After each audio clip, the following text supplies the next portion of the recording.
No one expected it, not from her. Beneath the dazzling gowns, the Oscars, and the elegant smile that once lit up every red carpet, Catherine Zeta-Jones was quietly unraveling. She was the woman who had it all: beauty, talent, fame, and a love story that seemed straight out of a fairy tale. But behind closed doors, she was battling something far darker than the spotlight could reveal. What could possibly push a woman at the top of Hollywood, an Academy Award winner, into complete silence? What secret pain was she hiding while the world applauded? This is not the Catherine Zeta-Jones you thought you knew. This is her story, raw, real, and hauntingly beautiful. And once you hear it, you'll never look at her the same way again.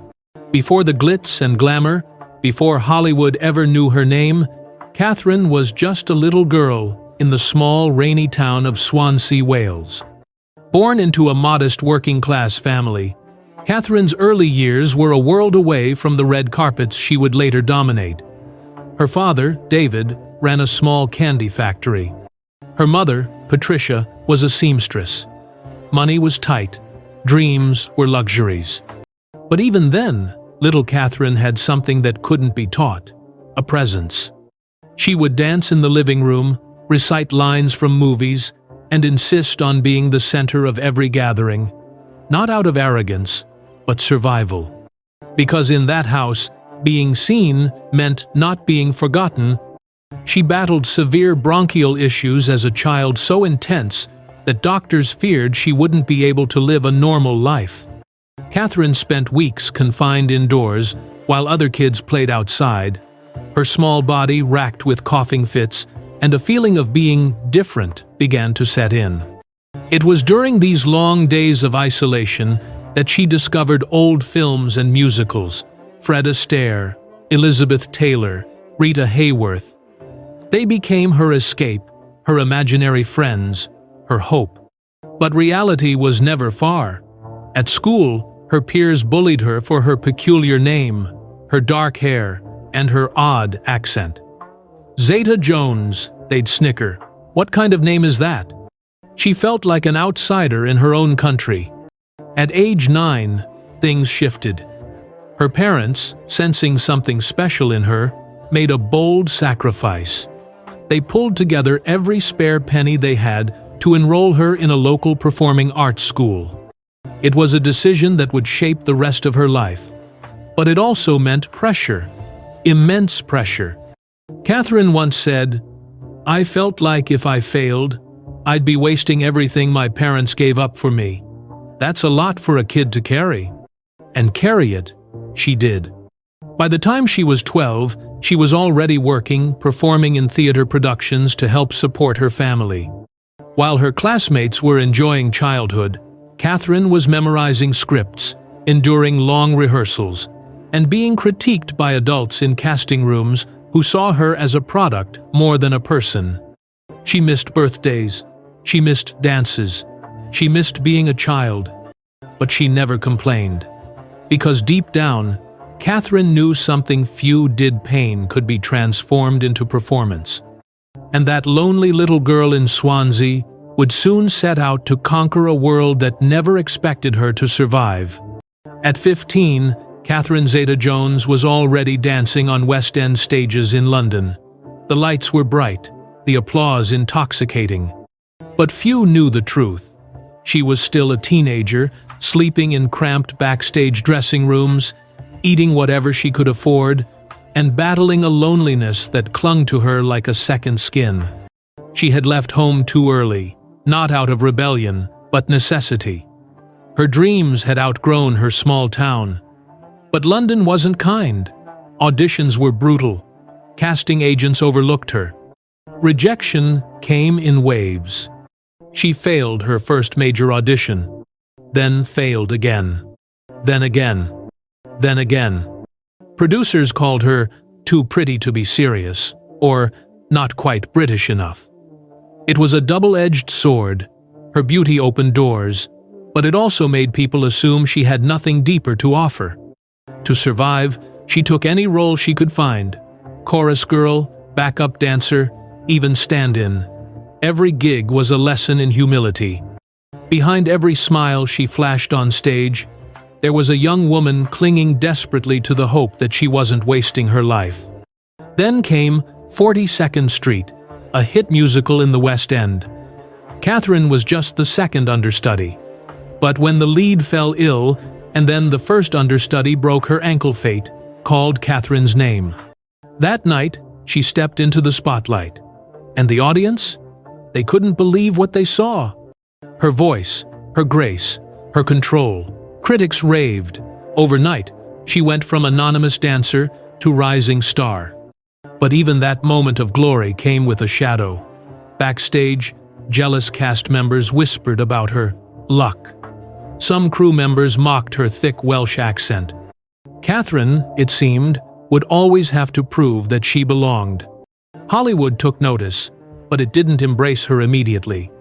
She was invited for meetings, typecast in British period dramas, and repeatedly told she was not American enough for lead roles. The studio system saw her as exotic, not mainstream. Still, she persisted. She moved to Los Angeles alone, a foreigner in a city obsessed with youth, power, and perfection. She landed a role in the TV series The Darling Buds of May, which gave her visibility. But it was a double-edged sword.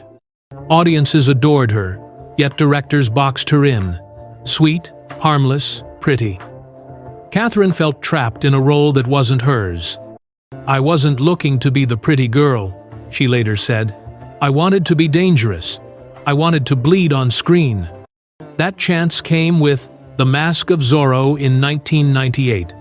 Antonio Banderas, Anthony Hopkins, big studio, big budget, big risk. And she nailed it. The film didn't just introduce her to global audiences, it redefined her. She wasn't just a beauty, she was a force. Doors opened, scripts arrived. The world suddenly couldn't get enough of Catherine Zeta-Jones. But what no one saw was the exhaustion, the endless travel, the pressure to maintain image, the fear that it could all be taken away at any moment. Because behind the spotlight was still that little girl from Swansea, trying not to disappoint the parents who sacrificed everything, and the younger self who just wanted to be seen.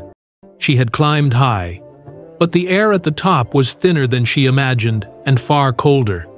By the early 2000s, Catherine Zeta-Jones was no longer the girl chasing roles, she was the woman every director wanted.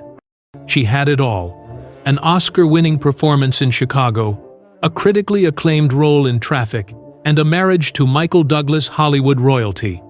Magazine covers hailed her as a goddess, a femme fatale, a classic beauty with the allure of old Hollywood. And yet, within the golden frame of that perfect image, something was beginning to crack.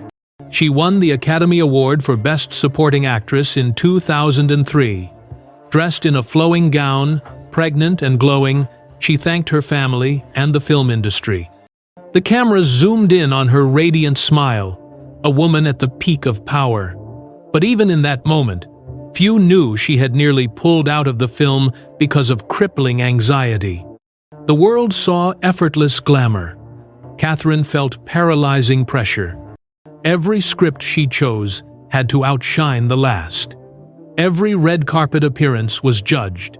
Every wrinkle, every rumor, every photo dissected by tabloids with brutal precision.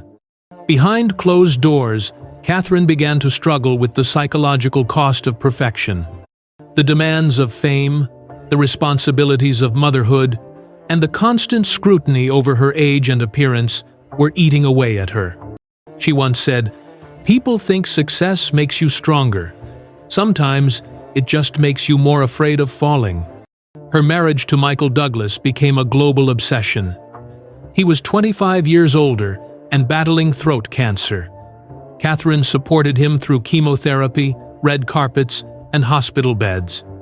But while the world praised her devotion, few asked how she was doing. Raising 2 children while maintaining a Hollywood career and caring for a sick partner drained her emotionally. The cracks began to show. Her publicist issued subtle statements. "Catherine is taking time for herself." but no one dared speak the full truth. Because at this stage, Catherine was no longer a rising star. She was the star. She had to shine, no matter how dark she felt inside. Every smile became a performance. Every silence, a survival mechanism. She starred in more films, posed for more cameras, gave more interviews, but the sparkle in her eyes had dimmed.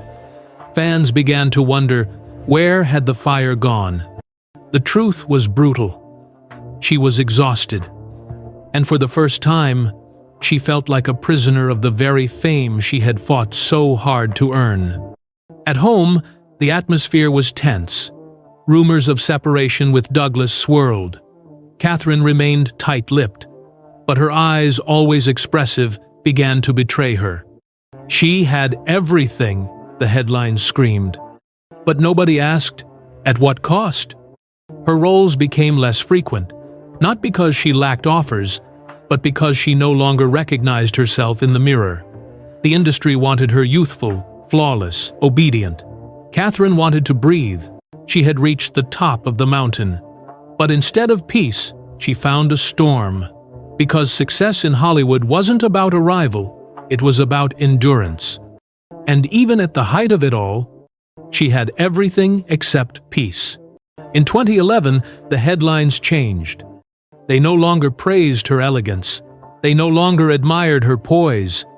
Instead, they screamed in bold, brutal type. Catherine Zeta-Jones, hospitalized for bipolar disorder. It wasn't a scandal. It wasn't a crime. It was vulnerability. But in Hollywood, where weakness is unforgivable, it felt like a public execution. For years, Catherine had been suffering in silence. The weight of her husband's cancer battle, the endless demands of stardom, and the relentless effort to maintain composure had pushed her beyond the edge.